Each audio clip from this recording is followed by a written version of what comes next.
propose de parler aujourd'hui des motivations de vos clients et en particulier des 6 émotions qui dirigent leur comportement d'achat et le vôtre d'ailleurs. Bonjour, bonjour, je me présente, je suis Valérie Madej et je suis une professionnelle du marketing depuis plus de 30 ans, dont 10 ans sur Internet. Et oui, déjà. J'ai travaillé pour des sociétés comme Havas, Avenir Havas Média, Promodip, Téléperformance, l'ASNOA, c'est-à-dire la Société Nationale Elf Aquitaine, pour ne citer qu'elle. Je suis une passionnée du marketing, mais aussi de copywriting et de publicité sur les réseaux sociaux. Ma particularité est que je suis aussi thérapeute énergéticienne, ce qui me permet d'adapter votre marketing à vos valeurs et non l'inverse, et ainsi de faire un marketing éthique. Alors, parlons un petit peu de psychologie humaine, pour mieux comprendre ensuite les motivations de l'achat et notamment les 6 émotions qui génèrent un comportement d'achat.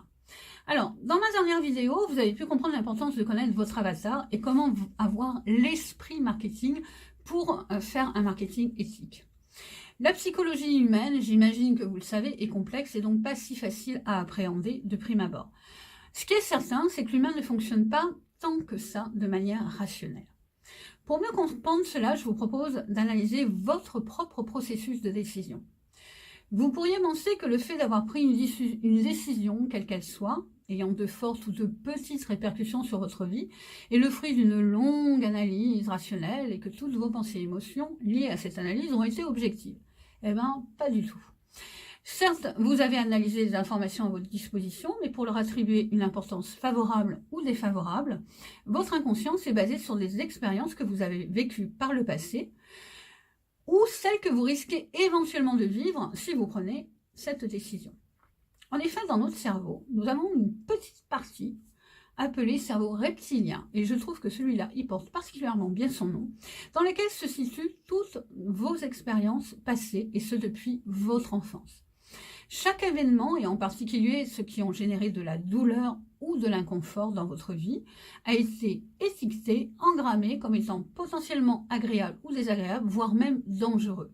Mais ce n'est pas tout, sinon ce serait bien trop simple. Votre cerveau reptilien a aussi analysé, mais il a découpé en rondelles, chacune des composantes de ces expériences et leur a collé, paf, une étiquette, ce qui fait qu'il considère le potentiel de chacune des composantes de chacune de vos expériences, mais en sortant chacune de ces composantes, mais alors complètement, totalement de leur contexte. Ce qui peut parfois amener des peurs, des phobies, des tocs ou des comportements, mais alors complètement délirants et irrationnels. En gros, votre cerveau reptilien est comme une énorme base de données qui sert à votre inconscient à décider si tel ou tel élément, sorti de son contexte d'ailleurs, est bon ou mauvais pour vous maintenant ou dans le futur. C'est votre mode de protection et c'est aussi ce qui nous a servi à survivre. Sinon, il y a belle lurette qu'on aurait été dévoré par un ours en rentrant dans notre caverne le soir quand nous étions encore des hommes préhistoriques. Donc quand même, on va lui dire un grand merci, ce petit cerveau reptilien. Même si ce dernier il nous facilite pas vraiment la tâche pour savoir comment votre avatar va pouvoir réagir à votre offre et encore moins à votre produit, formation ou service. Une autre chose importante est que l'humain cherche avant tout à survivre. C'est-à-dire que plus que la recherche du plaisir, l'homme recherche en permanence à éviter le déplaisir, donc à éviter la souffrance, la frustration ou la douleur. Je pense que vous commencez à comprendre là où je veux en venir. Oui, votre produit et offre sera d'autant mieux perçu si vous résolvez un problème, une frustration, une douleur chez votre avatar. Ou l'un ou l'autre ou les trois. Des tests l'ont montré, l'humain accorde plus d'importance à la recherche de solutions qu'à la recherche du plaisir. Même si finalement cela aboutit au même résultat, le plaisir ou le bien-être, la démarche, elle, est complètement contraire. On est dans un évitement plutôt qu'aller vers quelque chose. Vous comprenez que du coup, la valeur perçue de votre produit, service ou formation ne dépend plus exclusivement d'une question de prix, d'argent ou de valeur marchande, mais de bien d'autres choses beaucoup plus irrationnelles. Et notamment ce que j'appelle les 6 sensations émotionnelles de l'achat. La confiance en 1. En 2, la certitude de recevoir des bénéfices uniques. En 3, l'absence de prise de risque, et ça c'est très important. En 4, l'accès privilégié à une solution exclusive. En 5, un haut niveau de valeur perçue. Et en 6, une certaine rareté. Vous l'aurez compris, l'homme est imprévisible et la plupart de ses décisions et de ses interactions sont le résultat d'une force irrationnelle qui le dirige. Pour réussir dans le marketing et donc dans la vente, vous allez devoir envisager de faire appel à des motifs très divers qui relèvent autant de la logique que de l'émotionnel, autant de l'expérience que de l'environnement.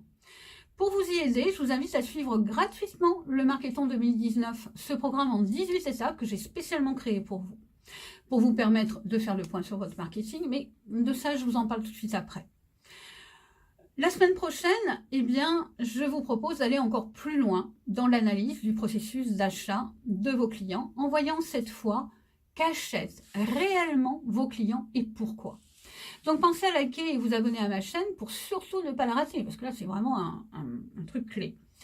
Alors vous savez maintenant j'imagine que je vous invite à faire le point gratuitement sur votre marketing d'entreprise si vous êtes déjà en activité ou sur votre relation avec le marketing si vous n'avez pas encore lancé de produit ou service, mais que vous envisagez sérieusement de le faire. Et tout ça grâce à mon programme en 18 étapes qui s'appelle le Marketon 2019. Alors, pour ceux qui ne le connaissent pas, effectivement, qu'est-ce que ce petit Marketon 2019 ? Eh bien, en fait, ce sont 18 étapes qui vont vous permettre pas à pas de faire le point avec vos connaissances en marketing et ensuite de l'implémenter directement dans votre activité.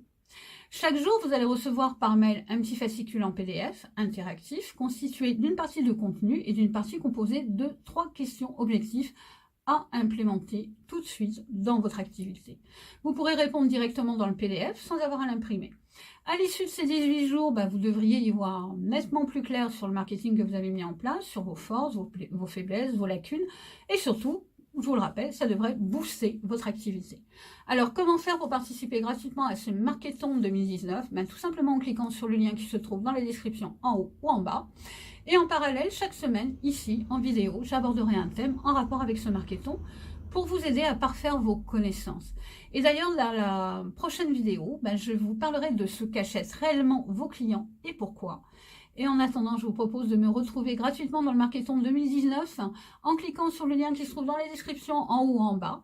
Et il ne me reste plus qu'à vous souhaiter une excellente fin de journée et à vous dire à la semaine prochaine. Ciao, ciao!